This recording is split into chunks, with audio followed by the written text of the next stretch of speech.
사랑하는 세명사랑교회 여러분, 또 전국의 성도 여러분, 12월 하루 첫날이 밝았습니다.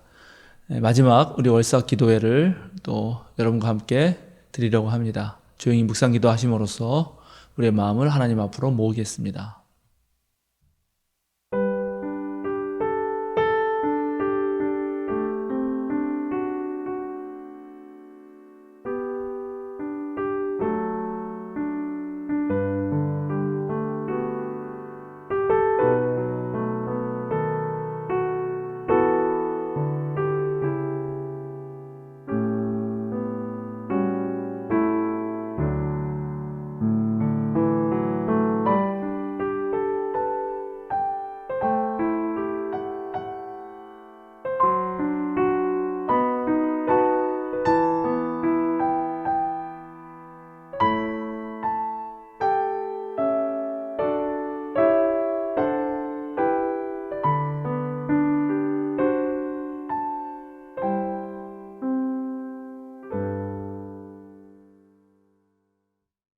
자비로우신 하나님, 벌써 대림절 첫 주를 맞이합니다.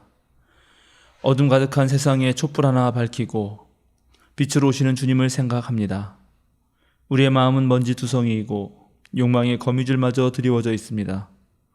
자본주의 잡동사니로 가득 채워진 우리 내면은 생명의 향기 대신 악취가 풍겨납니다. 하나님의 아들이신 예수님은 스스로를 사람의 아들로 여기셨지만 진정 하나님의 말씀에 순종하며 홀로 하나님 나라를 일구는 길을 가셨습니다.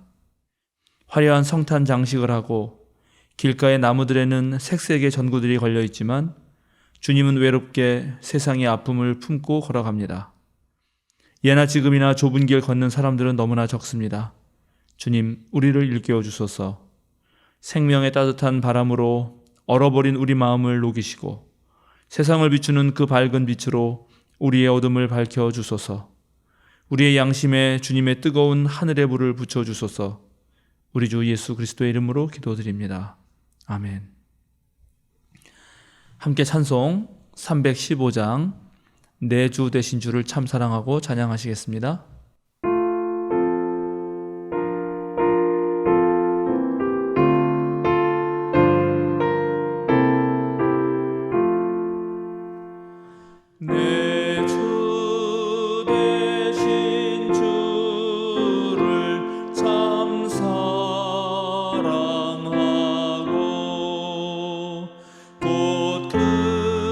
그에게 죄를 다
이 아침 우리에게 주시는 성경 말씀은 마가복음서 1장 14절 15절과 고린도후서 7장 8절에서 11절 말씀입니다. 제가 봉독하겠습니다. 요한이 잡힌 뒤에 예수께서 갈릴리에 오셔서 하나님의 복음을 선포하셨다. 때가 찼다. 하나님의 나라가 가까이 왔다. 회개하여라. 복음을 믿어라. 고린도전서 7장 8절에서 11절 말씀입니다. 내가 그 편지로 여러분의 마음을 아프게 했더라도 나는 후회하지 않습니다. 그 편지가 잠시나마 여러분의 마음을 아프게 했다는 것을 알고서 후회하기는 하였지만 지금은 기뻐합니다. 그것은 여러분이 아픔을 당했기 때문이 아니라 아픔을 당함으로써 회개에 이르게 되었기 때문입니다. 여러분이 하나님의 뜻에 맞게 아파하였으니 결국 여러분은 우리로 말미암아 손해를 본 것은 없습니다. 하나님의 뜻에 맞게 마음 아파하는 것은 회개를 하게 하여 구원에 이르게 함으로 후회할 것이 없습니다. 그러나 세상 일로 마음 아파하는 것은 죽음에 이르게 합니다. 보십시오. 하나님의 뜻에 맞게 마음 아파함으로써 여러분에게 얼마나 많은 변화가 일어났습니까? 여러분이 나타낸 그 열성, 그 변호, 그 의분, 그 두려워하는 마음, 그 그리워하는 마음, 그 열정, 그 응징은 참으로 놀라운 것입니다. 여러분은 그 모든 일에 잘못이 없음을 보여주었습니다. 아멘. 제가 오늘 주어진 말씀으로 올바른 회개와 변화라는 제목으로 함께 하나님의 뜻을 살펴보려고 합니다. 매달 첫날 우리가 월삭 기도회로 새벽 기도회를 하는데 벌써 오늘이 올해 마지막 달인 12월 첫날입니다. 한 달이란 시간은 생각해보면 참으로 긴 시간인데 이 한 달에 한 번 하는 월삭 기도회가 돌아오는 걸 보면은 정말 시간이 빠르게 지나가는구나 그렇게 생각하게 됩니다. 다른 직장인들은 어떠실지 모르겠지만 연말 연시가 되면 저는 언제나 마음이 늘 분주합니다. 한 해를 마무리해야 하고 또 새해 목회를 계획하고 우리 생명사랑 가족들과 함께 어떤 한 해를 함께 보내야 될까 정말 이런저런 생각들이 매우 많이 들기 때문입니다. 그러면서도 한편으로 하나님께 참으로 감사한 마음이 듭니다. 매 순간 늘 기도하는 마음으로 살지만 이렇게 한 해도 지켜주시고 우리와 함께 해주신 것에 대해서 하나님께 감사드리지 않을 수 없기 때문입니다. 특별히 2021년을 보내고 2022년을 맞이해야 하는 지금 저는 여느 때와 또 다른 상황을 맞이합니다. 코로나19가 한창인 가운데 제가 내년에는 6개월간 재연수년, 즉 안식년을 갖기 때문입니다. 안식년은 기존의 모든 목회 활동을 잠시 멈추고 그동안의 목회를 돌아보며 새로운 목회를 기획하는 시간이 될 것이라고 생각합니다. 2015년 제가 우리 생명사랑교회에 처음 부임했을 때 그때 제가 생명사랑 교우들을 대다수를 처음 배웠기 때문에 그때 저의 목회 계획은 반쪽짜리라고 할 수 있습니다. 왜냐하면 교인들의 상황을 충분히 파악하지 못했기 때문입니다. 그러나 제가 이제 여러분과 함께 6년 반 동안 목회를 하고 또 이제 안식년을 맞게 되면 그 기간 동안 세울 목회는 아마 훨씬 더 세밀하고 여러분에게 가장 적절한 그런 목회 계획이 될 수 있을 거라고 저는 그렇게 기대하고 있습니다. 지난날의 목회에서도 하나님의 크신 은총과 또 우리 생명사랑교회 성도들의 그 수고와 노력으로 많은 결실을 맺었듯이 앞으로 우리 생명사랑교회 목회는 훨씬 더 나아질 것이고 이 어려움도 능히 뚫고 이겨나가리라 생각합니다. 물론 여전히 우리들의 발목을 잡는 그런 어려움들이 산재해 있습니다. 코로나가 그렇고 또 코로나로 인해서 사회 변화가 아주 무섭게 발전하고 있고 가상세계와 플랫폼이라고 하는 또 우리가 이전에 잘 맞닥뜨리지 못한 세계가 우리 삶의 아주 깊숙한 부분으로 들어옵니다. 이런 모든 걸 생각해 보면 우리 교회의 사역과 또 목회 활동도 전혀 새로운 변화를 해야 될 것입니다. 그런데 그런 상황 속에서 이 개신교가 한국 사회에서 매우 냉랭한 그런 시선을 받고 있기 때문에 또 그런 것을 극복하기 위해서 우리에게 요구되는 것들이 이전보다는 훨씬 더 고강도의 어떤 신앙입니다. 우리 생명사랑교회가 앞으로 그런 모든 과제들을 능히 이겨나가기 위해서 앞으로 많은 노력들이 필요하고 또 그렇게 될 수 있으리라 저는 기대해 봅니다. 오늘 우리가 함께 읽은 성서 본문은 예수님의 첫 하나님 나라의 선포와 또 바울 사도가 고린도 교회에게 썼던 편지의 일부분입니다. 바울 사도는 예수님을 만난 이후 평생을 걸쳐서 주님의 몸된 교회를 세우고 또 신앙인들을 양육하는 일에 바쳤습니다. 그래서 많은 교회들이 세워졌는데 그 중에 고린도 교회는 가장 문제가 많은 교회였습니다. 우리가 고린도 전서를 자세히 읽어보면 고린도 교회 안에는 이편 저편으로 나눠서 아주 파벌 싸움을 일삼았고 또 어떤 남자는 자기 아버지의 아내 즉 계모와 동거를 하는 사람도 있었고 교인들끼리 세상 법정에 소송을 제기하고 또 몸을 파는 여인과 동침하는 행위를 그건 아무런 일이 아니다. 그리스도 안에서 나는 자유하기 때문에 뭐든지 할 수 있다. 이렇게 선전하는 사람도 있었습니다. 고린도라는 곳이 항구 도시였기 때문에 그 편리한 해상교통을 기반으로 해서 상업이 번창하자 이곳저곳 많은 도시의 사람들이 이 고린도로 몰려들어왔습니다. 다양한 민족과 다양한 종교를 수용하는 이 고린도의 문화는 바울 사도가 예수 그리스도의 복음을 전파하는데 큰 도움이 된 것도 사실이지만 또 한편 새롭게 생긴 그리스도교 공동체가 자신의 정체성을 분명히 지켜나가는데 꽤 어려움이 있었습니다. 왜냐하면 여러 종교가 수합되고 서로 영향을 주고받았기 때문입니다. 그래서 오늘 우리가 고린도전서 오늘날도 읽어보면 교회 안에서조차 세상 사람들이 벌이는 그런 온갖 추악한 범죄들이 일어났던 것입니다. 그래서 이제 고린도 전서 곳곳에 또 그리고 고린도 후서에서도 바울 사도가 교인들을 꾸짖는 그런 내용들이 종종 등장하는데 오늘 우리가 읽은 본문도 그것과 연결된 것입니다. 고린도 교인들의 문란한 생활에 대해서 바울은 여러 편지를 통해서 엄격하게 꾸짖었고 실제로 한국 교회 초대교회에서도 교회는 그런 치리한 내용들이 매우 많이 등장합니다만 오늘 우리는 고린도 교회에 보내진 편지 2개만 갖고 있지만 사실은 훨씬 더 많은 편지가 있었을 것이고 또 그런 편지들 가운데서 이제 그렇게 꾸지람을 들은 고린도 교인들이 온전한 모습으로 돌아온 사실을 알게 됩니다. 그래서 바울 사도가 오늘 말씀하십니다. 자신의 편지가 고린도 교인들의 마음을 아프게 했다 하더라도 크게 후회하지는 않는다는 것입니다. 잠깐 내가 괜히 그랬나? 이렇게 목회자로서 조금 고민도 들었지만 결국은 그 당했던 아픔과 꾸지람으로 인해서 고린도 교인들은 회개에 이르렀고 하나님의 뜻을 생각하면서 가슴 아파할 수 있었기 때문입니다. 하나님의 뜻에 따라 앞에하고 회개하는 것은 궁극적으로 구원에 이르게 하는 것입니다. 그래서 이제 나는 후회할 일이 없다. 잘했다. 이렇게 바울은 말합니다. 그러면서 한마디를 덧붙이는데 세상 일로 마음 아파하는 것은 죽음에 이르게 한다라는 것입니다. 그런데 오늘날 가만 보면 세상 사람들은 그 세상 일로 마음 아파하고 세상 일 때문에 속쓰려하고 상처받습니다. 세상은 사람들을 자꾸 경쟁으로 몰아넣고 상대적 박탈감에 빠지게 합니다. 또 거기에 적응하려고 자기 스스로를 경쟁의 소굴로 몰아넣은 다음 자신의 삶이 다 소진될 때까지 모든 걸 쏟아붓고 그것이 성공인 양, 자아 실현의 성취인 양 여기에 합니다. 그래서 많은 사람들이 지치고 우울증에 빠지게 됩니다. 모든 대중의 인기를 한 몸에 받던 연예인들이 어느 날 갑자기 목숨을 끊는 그런 비극적인 일들이 발생하는 것도 이런 사회적 분위기의 한 측면이라고 생각됩니다.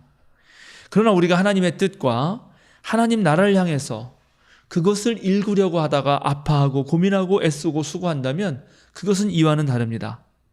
하나님의 뜻에 아파할 때 궁극적으로 그것은 긍정적인 변화를 이끌어내기 때문입니다.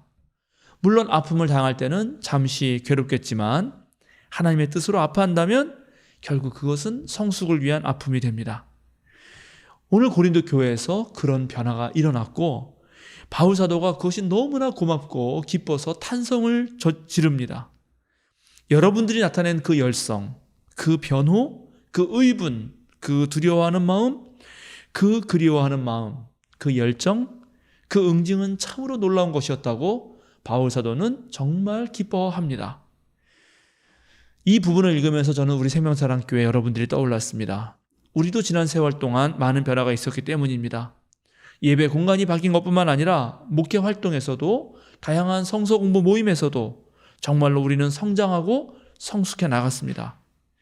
그러나 우리는 이 시대에 고린도 교인들보다 더 많은 열정과 열성을 지녀야 할 필요가 있습니다. 하나님 앞에서는 두렵고 떨리는 마음을 갖지만 더더욱 하나님을 그리워하는 마음을 지녀야 합니다. 때때로 옳은 것은 옳다 하고 그른 것은 그르다라고 하는 그 의분을 떨쳐야 하고, 그러면서도 또 서로가 서로에게는 깊은 애정을 지니고 있어야 할 것입니다. 예수님이 이 땅에 오셔서 첫 갈릴리 사역을 시작하실 때 그 첫 번째 선포한 명령은 바로 회개하라였습니다. 여기서 회개한다는 말은 무슨 이전에 죄를 지었기 때문에 그 범죄 사실을 놓고 뉘우치거나 후회하라는 말이 아닙니다. 또 마음 한구석에서만 일어나는 어떤 그런 회심 이런 것이 아닙니다. 여기서 회개하라는 말은 지금 우리 모두가 가지고 있던 그 생각, 노에시스, 그것을 한 걸음 물러서서 살피고 새롭게 생각해 보라는 것입니다. 메타노이아, 회개하라는 말의 그리스어 원어인데 그 뜻이 갖고 있는 뜻이 바로 그것입니다. 이제 한 달을 남겨두고 있는 지금 우리는 한번 우리가 그동안 가지고 있던 생각들을 한 걸음 물러서서 생각해 보아야 합니다. 우리는 생명교회 시절부터 문대골 목사님과 더불어서 어떤 시대적 사명에 충실한 교회가 되기 위해서 애써왔습니다. 잠시 아픔을 겪고 생명사랑교회가 탄생했고 분명 분열의 아픔이 있었지만 그것은 또 하나의 교회를 탄생시킨 사건이 되었고 그것도 훨씬 더 개혁적이고 훨씬 더 올바른 교회가 되고자 그렇게 노력했던 시간들이었습니다. 그리고 어느덧 벌써 시간이 지나서 이제 곧 10년을 맞이하게 되었습니다. 그 기간 동안 세상도 바뀌었고 또 새로운 신앙과 새로운 세상에서 요구하는 어떤 복음의 소식을 듣고자 합니다. 바로 우리에게 전혀 다른 신앙의 실력이 요청되고 있는 것입니다. 이 2021년 우리는 한 해 동안 거룩한 영 안에서 정말 새 길을 열어왔습니다. 이제 2022년을 눈앞에 두고 있고 2022년은 정확하게는 모르지만 어두움 후에 빛이 올 것을 기대하면서 전혀 다른 선교 사역을 감당하고자 우리가 노력할 것입니다. 그럴 때 때때로 아파할지 모르겠지만 하나님과 함께 아파한다면 우리는 반드시 한 걸음 나아가게 될 것입니다. 2021년 마지막 월삭 기도를 드리면서 또 대림절을 이제 시작하면서 저와 여러분 함께 우리들의 지난 모든 날들을 다시 한번 되돌아봅시다. 그리고 애쓰고 수고한 모든 일들에 대해서 우리 주님께서 이루어지신 그 일들에 감사합시다. 그리고 이제 2022년도 더 힘차게 함께 나아가 봅시다. 이제 여러분 함께 기도하는 시간 갖도록 하겠습니다. 남은 한 달 우리가 연초에 계획했던 것들을 잘 정리하고 마무리할 수 있도록 여러분 충분히 기도하시기 바랍니다. 2022년도 우리 교회가 계획하는 것, 각 신도회와 또 부서와 각종 소모임들, 그리고 우리 교회 전체가 맞이하는 10주년 행사들 등등을 생각하면서 그런 것에 차질이 없도록 기도해 주시기 바랍니다. 한 달의 시간 동안 지난 우리들의 모든 신앙의 삶들을 돌이켜 감사할 뿐만 아니라 우리들의 신앙을 다시 한번 돌아보기를 부탁드립니다. 내 신앙이 어느 지점에서 실패했는지, 어느 지점에서 도약했는지도 살펴보시면 좋겠습니다. 대림절기입니다. 대림절기를 보내면서 주님이 특별히 아기 예수로 오셔서 구유에 누웠던 일을 기억하고 그리고 다시 오실 주님을 기다리면서 그 뜻을 우리가 깊이 한번 묵상하는 시간이 되면 좋겠습니다. 이제 함께 조용히 주님 앞에 우리들의 몸과 마음을 내어놓고 함께 기도하는 시간 갖도록 하겠습니다.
thank you